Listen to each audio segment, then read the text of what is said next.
Vamos, entonces, para los que acaban de entrar, estamos ahora viendo lo que es la parte de problemas respiratorios en los niños que les va a llevar a un paro. Y hablábamos de que son 4, primero que decíamos que un niño pues no va en forma, no tiene un paro súbito, ¿no? Siempre va a ir progresar de una dificultad a una insuficiencia y recién a un paro, ¿sí? Y que la diferencia entre dificultad e insuficiencia respiratoria es el hecho de que la dificultad solo es un incremento del esfuerzo respiratorio, pero el niño todavía está consciente, oxigena bien. En cambio, una insuficiencia respiratoria ya es una alteración de la oxigenación o de la ventilación, o sea, el CO2, y el niño ya tiene alteración de conciencia, ya está desaturado, con mucha dificultad. Esto es lo mismo. Y aquí decíamos, pues nuevamente esto, ¿no? Son 4 los principales problemas que van a llevar a un niño a problema de dificultad o insuficiencia. Y decíamos otra vez, si el niño tiene estridor o babeo o ronquera, eso es una obstrucción de vía aérea superior. Si el niño tiene una sibilancia o una expiración prolongada, es una obstrucción de vía aérea inferior. Si el niño tiene quejido o expiración, o tiene, mejor dicho, si el niño ya está con quejido, pues estamos hablando de un problema de parénquima pulmonar. Y finalmente, el otro gran problema era un control anormal de la ventilación. Entonces, estábamos viendo eso, ¿sí? Hablaba esto de la vía aérea permeable. Hemos dicho que la vía aérea tiene que estar siempre permeable o verificar que esté permeable y que sea sostenible, ¿sí? Y en la parte de B evaluamos su frecuencia respiratoria, su esfuerzo respiratorio, el volumen, corriente, si entra bien o no el aire, los ruidos que emite al respirar, que ya hemos dicho, y le colocamos un oxímetro de pulso para evaluar. Estos son los rangos de frecuencia respiratoria, pero lo que les decía, los tips son, cualquier niño tenga la edad que tenga, pues sea neonato o no, si tiene más de 60 respiraciones por minuto y es una taquipnea, y obviamente si las respiraciones son de menos de 10 por minuto ya es una bradipnea, ¿ok? Bien, estábamos en esto, el sistema de suministro de oxígeno, y lo que les decía es, pues no es nomás darle oxígeno al niño, tenemos los sistemas de suministro de bajo flujo y los de alto flujo. Bajo flujo porque el oxígeno que le doy se mezcla más con el aire ambiente y la cantidad que le estoy dando ya no es no es al 100%, es menor, máximo puede llegar al 80%, y dentro de este grupo están las puntas nasales, la mascarilla simple y la mascarilla de reinhalación parcial o la de reservorio, ¿no es cierto? Entonces, ¿a quiénes yo voy a dar este sistema de bajo flujo? Aquellos que tengan solo dificultad respiratoria y no requieran pues un oxígeno al 100%. Por otro lado, el alto flujo es aquellos sistemas en los cuales yo le doy concentraciones altas de FiO2, hasta un 100% puedo llegar, por ejemplo, con la presión positiva. Y tengo a la mascarilla de no reinhalación, que no la tenemos en Bolivia, el sistema Venturi, que lo usan los anestesiólogos, y el casco cefálico que lo usan en neonatología o en los lactantes menores, donde es todo un casquito que cubre toda la cabeza del niño y le doy un flujo de 10 libras por minuto y logro alcanzar 90% de FiO2. ¿Sí? Entonces, ¿a quiénes les voy a dar este sistema de suministro de oxígeno? Obviamente, aquellos niños que están con insuficiencia respiratoria. ¿Sí? Bien.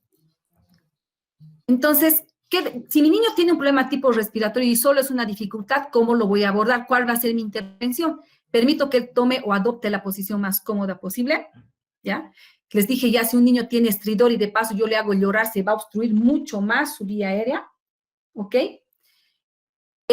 Por otro lado, le tengo que administrar oxígeno según tolere, ya sea sistema de bajo flujo o de alto flujo. Y finalmente le coloco un oxímetro de pulso para ver cómo está oxigenado. Si el niño tiene insuficiencia respiratoria, ¿qué voy a hacer? Asegurar que su vía aérea sea mantenible. Si no, le tengo que ayudar y permeabilizar su vía aérea si es necesario, o sea, aspirando moquitos, aspirando secreciones o haciendo la elevación de mentón. Le administro oxígeno al 100%, esto puede ser hasta inclusive la presión positiva, o si es necesario intubación en algún caso, pero si ustedes saben dar presión positiva es suficiente, con eso al niño lo pueden mantener hasta que alguien lo puede intubar. Luego establezco un acceso vascular y finalmente, pues obviamente le dejo en ayuno porque existe el riesgo de que este niño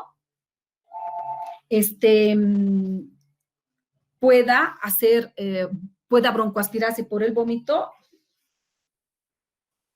porque si está inconsciente, pues si vomita, se va a broncoaspirar. Bien, y finalmente, pues la monitorización de ir viendo que el niño o mejora o empeora. Si empeora, pues tendré que usar otros métodos para evitar que el niño entre en paro. Bien, entonces este es el cálculo del tubo endotraqueal que les decía, pero que no es importante que ustedes lo sepan. Y aquí este era lo importante. Bien, otra vez, para que no se les olvide. Estridor, sinónimo de obstrucción de vía aérea superior. Cuando yo escucho el estridor, tengo que pensar que mi niño pueda tener 3 probables patologías, ¿sí? Puede ser que tenga Krupp, que es el cuadro infeccioso más común en los niños, o que tenga anafilaxia, cuando el niño no tiene un proceso infeccioso, o cuerpo extraño. Entonces, ¿cómo me voy a dar cuenta de que tiene uno u otro cuadro? Con el sample de la evaluación secundaria que habíamos hablado. La mamá me dirá, en el caso del Krupp, mi niño estaba resfriado, estaba con fiebre, estaba con moquitos por la nariz. Entonces, estridor más fiebre, moquitos por la nariz, tiene Krupp. Pero mi niño no estaba resfriado, no tenía nada de eso y empezó con dificultad y estaba comiendo una galleta que tiene maní y es alérgico al maní. Pues es anafilaxia. Pero no tenía ninguno de los dos casos, pónganse, y el niño empieza con dificultad respiratoria súbita. Entonces es un cuerpo extraño, ¿ok? ¿Qué hacemos cuando el niño tiene Krupp? Lo primero es la nebulización. Es el método más rápido, más efectivo para liberar la obstrucción de la vía aérea superior en un Krupp. Lo nebulizo con adrenalina. Es estándar, no es por kilo peso. Se nebuliza un ml de adrenalina más 3 de fisiológico y lo nebulizo hasta que desaparezca la dificultad respiratoria. ¿Ok? Si el niño no mejora, puede usar inclusive corticoides, pero esto va a ser una vez que el niño ya haya mejorado su dificultad, porque si de paso está con dificultad y lo pincho, vamos a empeorar la dificultad respiratoria. Y le coloco dexametasona, que es un corticoide de acción más prolongada para que le dure el proceso inflamatorio y ya no se vuelva a obstruir. Si estoy frente a una anafilaxia, lo más rápido que voy a hacer va a ser colocarle adrenalina también, pero no nebulizada, sino adrenalina intramuscular. Porque si quiero buscar una vía, voy a tardar. Y la vía intramuscular es la forma más rápida. La dosis de adrenalina para anafilaxia es 0,1 a 0,2 miligramos por kilo y le coloco en forma rápida. Una vez que he hecho esto, recién canalizo al niño y ya le coloco por vía intravenosa antihistamínicos, puede ser clorfeniramina, etcétera, y además utilizo corticoides. En este caso, el corticoide de elección, chicos, tiene que ser uno de rápida acción y utilizo la hidrocortisona. Bien, finalmente, si estoy frente a un cuerpo extraño, no hay mucho que hacer. Trato de que el niño respire lo mejor posible, le pongo oxígeno a 100%, alto flujo, le canalizo una vía y si estoy en un tercer nivel, llamo al especialista y si no, lo refiero hasta el lugar donde tengan al especialista para desobstruir la vía aérea superior. Cuando hablamos de obstrucción de vía aérea inferior, es más fácil. ¿Por qué? O son 2 cuadros nada más. O es una bronquiolitis o es un asma. ¿Cómo voy a saber si es uno u otro? Fácil. Primero, el grupo etario. La bronquiolitis es típica de los menores de 2 años. Entonces, si yo tengo un niño con sibilancias y es menor de 2 años y de paso estaba resfriado, eso será una bronquiolitis. Pero si es un niño de 3 años o para adelante, no estaba resfriado, no tiene fiebre y le escucho sibilancia, eso será un asma. Lo bueno de ambos es que el abordaje de inicio es muy parecido. A ambos los tengo que nebulizar de primera instancia con salbutamol. El salbutamol es el broncodilatador de elección en ambos casos, ¿ok?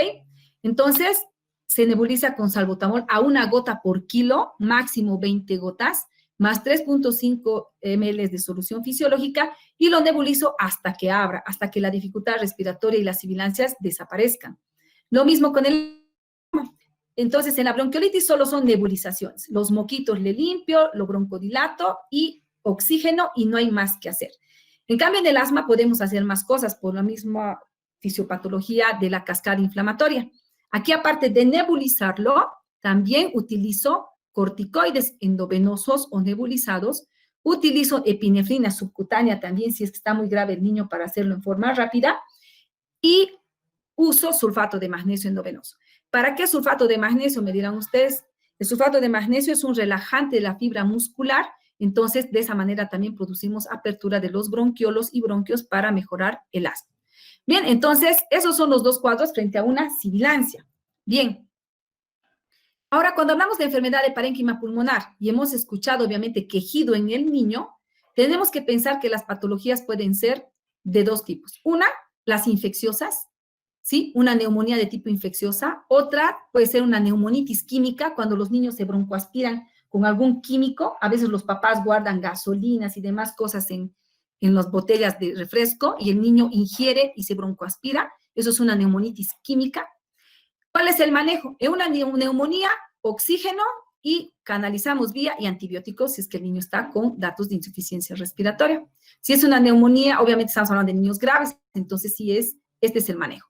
Si es una neumonitis química, tampoco hay mucho que hacer. A lo más que podemos hacer si el niño tiene por la parte de la aspiración a broncoconstricción, le nebulizaremos igual con salbutamol y lo vigilaremos, monitorizaremos con oxímetro de pulso internado y pare de contar, ¿ok? La otra patología que nos da quejido con compromiso del parénquima pulmonar es el edema agudo de pulmón por shock cardiogénico, ¿sí? En este caso hay que ver si el niño está con mucha dificultad. Muchas veces tenemos que utilizar ventilación invasiva, intubarlo y meterle una máquina de ventilador, porque él generalmente su dificultad es muy marcada, está con insuficiencia respiratoria. Soporte vasoactivo y lo más importante son los diuréticos, obviamente porque estamos hablando de un edema agudo de pulmón. Entonces lo intubo, le inicio los diuréticos y si yo no sé intubar, por lo menos le inicio inmediatamente los diuréticos y lo estoy asistiendo con presión positiva mientras llega alguien y me ayuda a intubar. Y el soporte vasoactivo ya lo decidirán en otro nivel, pero ustedes con el diurético y ayudarle en la vía aérea ya han hecho mucho, le salvan la vida, ¿ok? Bien, estas son las dosis de los medicamentos que usamos, ¿sí? De adrenalina, albuterol, etcétera, para las nebulizaciones. Adrenalina 0,5 a 0,1 ml, 0,25 a 0,5 ml más 3 de solución fisiológica, como les decía. Subcutánea 0,3 a 0,5 miligramos sin diluir, o sea, pura. El albuterol o salbutamol, como les dije, 1 gota por kilo, que es lo que equivale a 0,15 miligramos. Y los inhaladores son 2 puffs cada 6 a 4 horas, ya en el caso del asma o también de la bronquiolitis, si es que tienen salbutamol por puffs, ¿ok? La dexametasona, esta es la dosis, 0,25 miligramos por kilo dosis, y si le vamos a colocar vía, 0,6 miligramos por kilo día cada 6 horas, ¿ok? Bien, entonces, a ver, chicos, ¿están ahí, verdad? ¿Hola? Sí, doctora. Sí, doctora. Bien.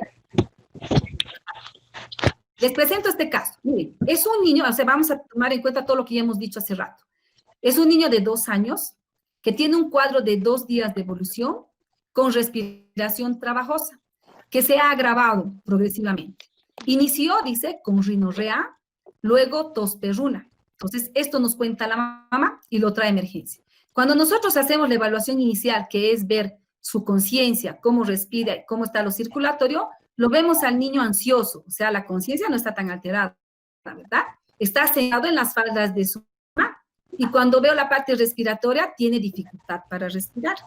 Presenta aleteo nasal, retracciones intercostales, subcostales y supracostales evidentes. Cuando escucho, oigo estridor, un estridor agudo en cada respiración, tos perruna y áspero ocasional. Veo que sus mucosas y su piel están pálidas.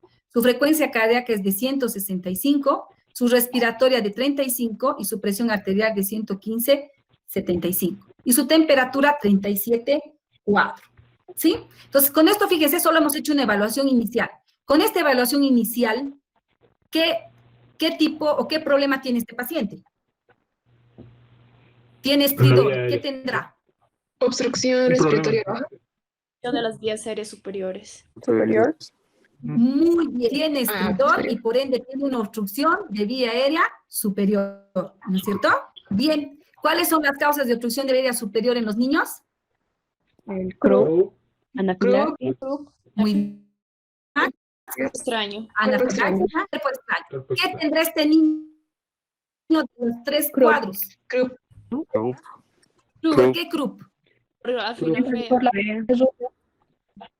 Eso, muy bien, chicos, por la rinorrea, Por la el evolución. problema respiratorio que ha tenido 2 días antes, ¿verdad? ¿Sí? Sí. Perfecto. ¿Qué le hacemos? O sea, ya sí se dan cuenta, ya hemos hecho y hemos evaluado. Hemos hecho la evaluación inicial y hemos dicho tiene problema respiratorio. Y al escuchar esto, hemos dicho tiene una obstrucción de vía aérea superior. ¿Sí? Y además hemos llegado a determinar que tiene croup. Fácil, ¿no ve? ¿Cuál es ¿Cuál va a ser la intervención? ¿Qué le hacen a este niño? ¿Cuál sería su intervención? Nebulización. Nebulización con epinefrina y dexametasona. Muy bien, nebulización con epinefrina. Perfecto. ¿Ven? En forma rápida, ustedes han evaluado, han identificado su problema y ya han hecho una intervención. Está fácil, ¿verdad? Muy bien. Sí. Facilito. Como para que el examen se saque en 100. Ya. ¿Hasta aquí alguna duda, chicos? ¿Podemos continuar? Ya nos falta poquito. Doctora. Ya la otra parte es más cortita y es circulatorio. Sí, doctora. ¿Seguimos? Sí, sí. Sí. Ya, vamos, con el último, porque ya les deben estar llamando para almorzar. Bien, vamos a continuar entonces. Ahora nos toca la parte de circulatorio. ¿Se ve? Sí, se ve, Sí, doctora. doctora. Sí, doctora. Bien, entonces ahora es la parte de C, ¿no es cierto? La parte de circulatorio, el otro gran problema que afecta a los niños. Y vamos a empezar por definir shock, porque cuando hablamos de esta parte circulatoria, el shock es el problema principal. ¿Cómo se define shock? El shock se produce cuando la perfusión de los órganos vitales es inadecuada para satisfacer una demanda metabólica tisular, lo que ya habíamos dicho antes. Entonces, ¿qué no está llegando a través de la perfusión a los tejidos? No llega oxígeno, ¿no es cierto? Que es el metabolito importante para que funcionen las células. Si no llega oxígeno, inmediatamente, ¿qué hacen las células? Transforman su metabolismo de un metabolismo aerobio a uno anaerobio. Y esto acumula ácido láctico. Y ese ácido láctico acumulado va a ocasionar daño celular irreversible. ¿Por qué les digo esto? ¿Por qué hago específico o hago mención de esto? Porque cuanto más tiempo un niño esté en shock, más ácido láctico se va a producir, más células van a morir y ese niño va a ir a una falla multiorgánica y se nos va a morir. Entonces, es importante que ustedes identifiquen el shock en su etapa temprana para que puedan sacarlo del shock en forma rápida y evitar el daño multiorgánico, ¿ok? Por eso es que acá al final dice, la muerte puede sobrevenir rápidamente por colapso cardiovascular o más tarde por disfunción multiorgánica, ¿ok? Entonces, es por eso que se tienen que acordar muy bien de reconocer, aprender a reconocer el shock temprano. Esto ya lo hemos visto de la función cardiovascular cuando decíamos el volumen minuto depende de frecuencia cardíaca y del volumen sistólico. ¿Y por qué les remarco esto? El volumen sistólico depende de la precarga, o sea, de lo cuán carga, la parte derecha, qué cargado está para que pueda inyectar hacia la izquierda, de que el corazón se contraiga adecuadamente, o sea, la contractibilidad y la poscarga, que sería la resistencia de los vasos a la salida de la eyección. ¿Por qué les pongo esto? Porque cuando hablamos de los tipos de shock que existen en pediatría, y no solo en pediatría, también en adultos, es importante saber cuál de estos tres está alterado para ayudarle mejor al niño. ¿A qué me refiero a esto? Por ejemplo, si estamos frente a un shock hipovolémico, ¿cuál de estas tres funciones está alterada en lo que es del volumen sistólico? La precarga, contractividad, la poscarga. La precarga. La precarga. Precarga. Muy bien, la precarga. Exacto, la precarga. Así es. Entonces, en un shock hipovolémico, lo que está alterado es la precarga, ¿sí? Porque se ha perdido volemia y ya no llega aquí al lado derecho lo que tenía que haber llegado en un 100%. Entonces, ¿cuál va a ser mi manejo? ¿Qué voy a hacer con este shock hipovolémico en el cual la precarga está alterada? Reponer la volemia. Entonces, ¿qué le voy a poner? Líquido, líquido, líquido, líquido. ¿Sí? Bien. Cuando hablamos, por otro lado, de un shock séptico, el shock séptico, por la cascada inflamatoria que se libera, no solo se altera por la redistribución, porque es un shock distributivo el shock séptico, ¿verdad? No solo se altera la precarga, también se altera la contractibilidad. ¿Por qué? Porque el factor de necrosis tumoral es inotrópico negativo, entonces va a hacer que la contractibilidad más se vea afectada, ¿sí? Y a veces, inclusive por la cascada inflamatoria, óxido nítrico que se libera, vasodilata, etcétera, también se compromete la poscarga. Entonces, en un shock séptico tenemos precarga comprometida, primero le empiezo a pasar líquido, no me responde, entonces digo, pues está fallando la contractibilidad, le añado un inotrópico, no me responde, pues puede ser la poscarga, ya sea que necesite que le aumente la presión arterial porque está muy vasodilatado, o que más bien disminuya las resistencias cuando está muy vasoconstrido, ¿sí? Entonces, por eso les he puesto esto, porque dependiendo cuál de estos está alterado, yo tengo que hacer la reposición de esta para sacarlo más rápido de shock al niño, ¿ok? Directamente ya nos vamos a la clasificación. En pediatría existen 4 tipos de shocks, los más importantes, ¿no? Hay más, pero se los ha agrupado en 4 principales. El shock hipovolémico, el shock cardiogénico, que ahorita lo vamos a ver, el shock distributivo y el shock obstructivo. Hablando del shock hipovolémico, obviamente, ya hemos dicho, se caracteriza por una pérdida de la volemia o una volemia inadecuada por pérdida de esta. Es la principal causa de shock en niños. Obvio, porque los cuadros de diarrea los llevan a los niños a un shock hipovolémico de tipo no hemorrágico. A menudo, obviamente, por eso se observa en lo que es la deshidratación o en las hemorragias. Bien, el shock cardiogénico. El shock cardiogénico se caracteriza por una disfunción ya del miocardio. Puede asociarse o no a hipovolemia, por eso no siempre va a ser pasarle líquido, hay que ver frente a qué tipo de shock estamos. Y obviamente, como dice aquí, está presente en todas las formas de shock prolongado, por lo que les dije, ¿no es cierto? Si el shock por mala perfusión se perpetúa, se van a ir dañando más órganos. Y obviamente el primero en dañarse también va a ser el corazón, y es por eso que se dice que está presente en todas las formas de shock prolongado. Bien, el shock distributivo. ¿Por qué se caracteriza el shock distributivo? Como su nombre dice, es una distribución inadecuada de la volemia. Se forman terceros espacios y el líquido no se queda en el intravascular, se fuga a tercer espacio o se queda estancado. Entonces, por eso se caracteriza el shock distributivo. Los ejemplos son el shock séptico y el anafiláctico y otro más que vamos a ver ahorita. Y finalmente tenemos al shock obstructivo. El shock obstructivo es debido a cualquier patología que está alrededor del corazón y evita que éste eyecte adecuadamente, ¿ya? Entonces, ¿cuáles son las causas de shock obstructivo? Tenemos al neumotórax, el taponamiento pericárdico, la pericarditis constrictiva, la estenosis mitral o aórtica, y estas, pues, son obviamente en este tipo de shock, si solucionamos lo que lo produjo, pues vamos a sacarlo al niño de shock. Por ejemplo, si tiene neumotórax y está en shock obstructivo, le soluciona el neumotórax y mejora la perfusión, obviamente, del niño, lo sacamos de shock. Igual en taponamiento cardíaco y en los demás, ¿ok? Bien, entonces, ¿cómo se define un shock compensado? Cuando tiene datos de perfusión, taquicardia, relleno capilar retardado, etcétera, pero todavía la presión arterial está presente, ¿sí? Está estable o está normal. Cuando decimos que el shock es descompensado, cuando está hipotenso, o sea, aparte de toda la mala perfusión, tiene hipotensión, sistólica principalmente. Bien, ahora finalmente vamos a ir al manejo.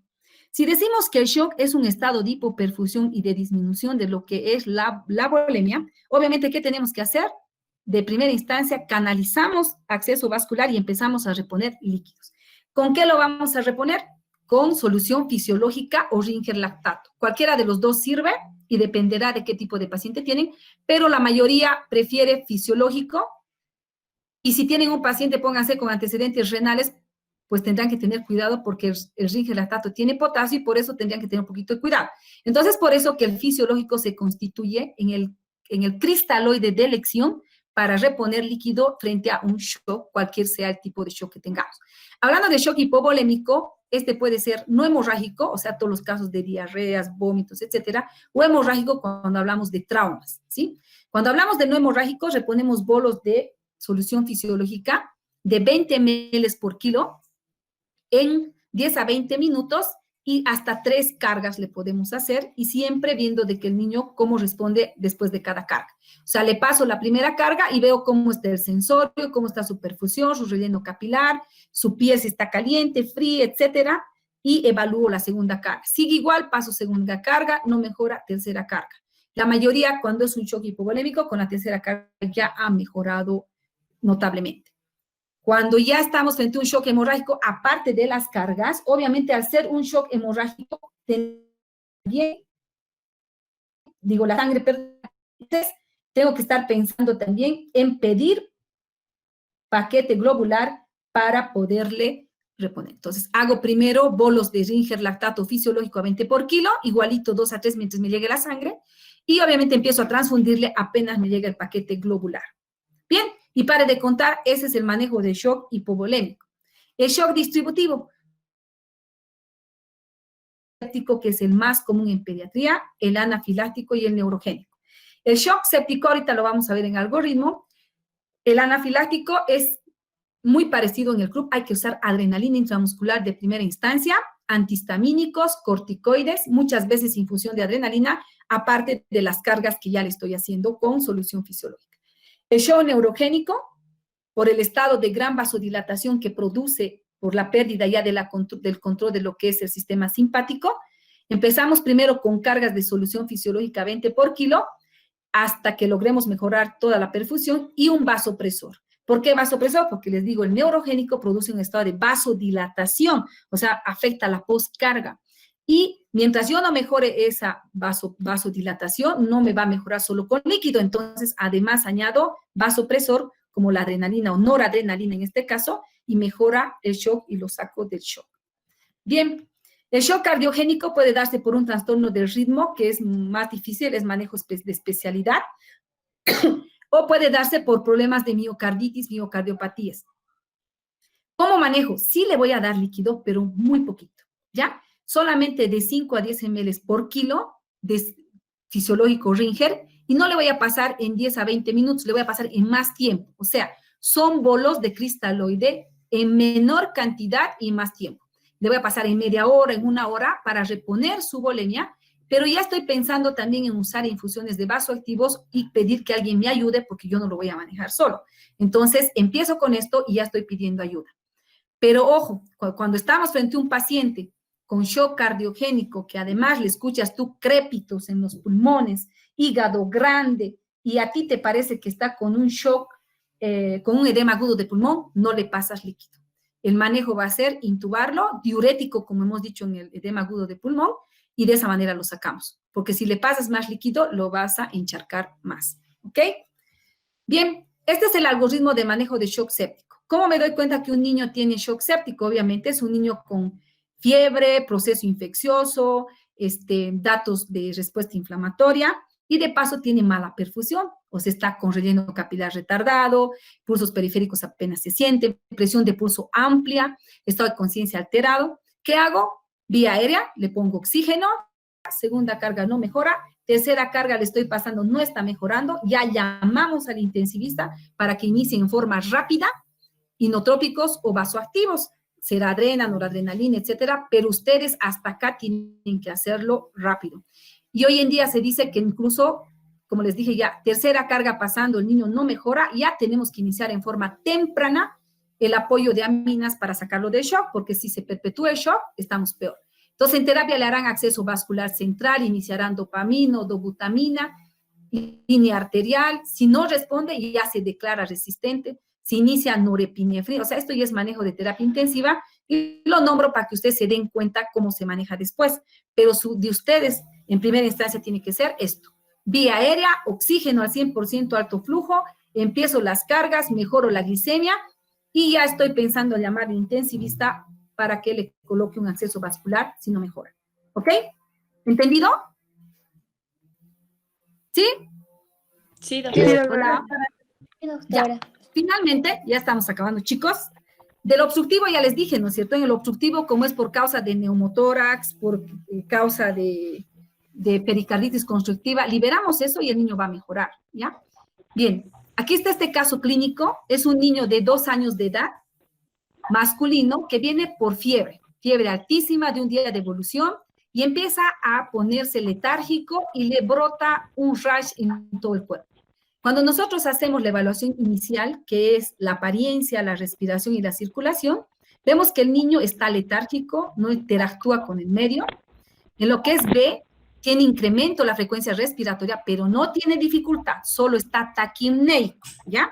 Y en lo que es C, circulación, vemos que tiene lesiones oscuras en piel y además está pálido. Cuando hacemos la evaluación primaria, o sea, el A, B, C, D, E, vemos que la vía aérea está permeable, ¿sí?